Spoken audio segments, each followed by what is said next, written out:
For the very first time sikhe sabona ke intombazana athi uMpumelelo uzayitshata eyitshatela abantu abadala kuba ke abantu abadala funeka befumene ivirgin akaba nobanika umuntu oselele nomuntu. Molweni indanamkela kuMamgobhozi TV. So uNosipho Cele ke ukhona ku Instagram, uye wathi go live on Instagram, wazichaza ke nake ba ungumuntu onenhloni kodwa ke ebefuna uthetha ngento yoba abantu bebemgezela ku social media, abanye besithi akekho mhle umbi, abanye besithi usisidudla, abanye besithi unempundu ezinkulu. So uye wachaza ke nake uba zonke ezo comments zimenze wafila njani. Uye wathi ese live enjalo ke wajoinwa na i-girlfriend kaLwandle le kwakusithiwa ikhulelwe, asikayazi into yakhe ba ithini ke. Ndiyabona uba inoba bachomene ke kuba mhlambe bezawutshatela emzini we-1 okanye bethandana emzini we-1 because khange sive into yokutshata kukaLwandle. Khanike nibukele ke nansi i-live. Athi umuntu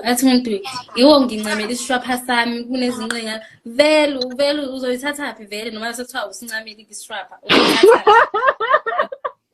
bese umuntu omdala asho into engenasense athi ngcono ngingenawo ama-hips vele awunawo vele uzowathatha phi uzuthi ungcono ungenawo vele soze waba nawo. Ngayiposta la ku-Instagram ngathi umuntu ngiyimbidli yemfimvilithi nemcondo ngathi nguThekwane ngathi ngiwashingi okwewashingi okwamana wangimosha umuntu kanjani washingi yo guys umuntu kanjani washingi hayibo yo bangishekisa shame ngathi nginemcondo ngathi uThekwane yo kuthiwa nje amabele amayalenga.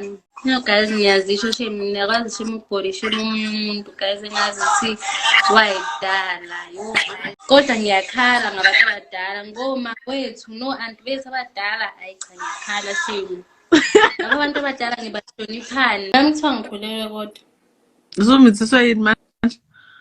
Hey bafethu mongcwele hey bafethu ngeke hey ngikhulelwe yabona into okujala nabantu abawosaziwayo hayi njani njengoba nginjena nje ngimngaka ke mna ke ndanditshilo kwasekuqaleni ba akho nto ndiyibonileyo irongo ngonontombi but iwari yami into yobana nje ethandana noMpumelelo usesikolweni simbonile egraduate e-UKZN. uNosipho ke wachaza ke ba usesikolweni uhlala esikolweni eUnizulu, yes ufunda khona ngoku, so I guess uyaqhubekeka nezifundo zakhe. So uMpumelelo uzofumana intombi efundileyo sana. Abantu ke bekhe bamgezela uMpumelelo kwi-live kaTirelo bembuza ba wenza ntoni uphangela phi. Inkosi kakhulu ke bethuna ngokuthi nibukele le video. uMamgobhozi uyanibona kwivideo elandelayo. Ningalibali usubscribe ni-like and share the video nabantu enicinga babona bangayithanda i-content yam. Bye.